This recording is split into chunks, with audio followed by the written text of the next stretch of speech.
বিগত 2023 সাল এবং 24 সালের মাত্র 6 মাসের ব্যবধানে আমরা বৃহৎ দুটি আন্দোলন মোকাবেলা করেছি।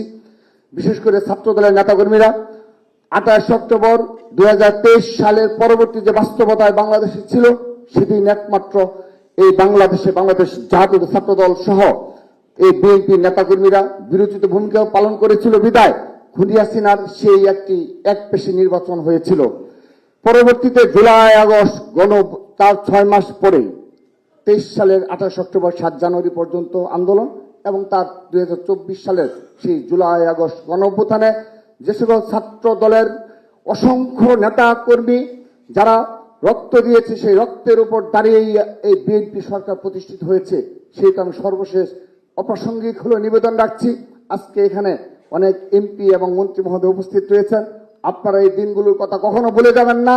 যারা ছাত্র দলের যুব দল স্বেচ্ছাসেবক দল বিএনপি নির্যাতিত নেতাকর্মী রয়েছে, যারা বিগত 15.5 বছর শহীদ রাষ্ট্রপতি জিয়া রহমানের আদর্শকে বুকে ধারণ করে আপনাদের আগলে রেখেছিল, দেশনেত্রী বেগম খালেদা জিয়ার আপসহীন রাজনীতিকে বুকে ধারণ করে আপনাদের আগলে রেখেছিল, আগামীতেও তারা যেন আপনাদের আগলে রাখে। কোন আত্মীয় স্বজনকে প্রশ্রয় দেবেন না। আবারও বলে যাচ্ছি, কোন আত্মীয় স্বজনকে আপনারা প্রশ্রয় দেবেন না।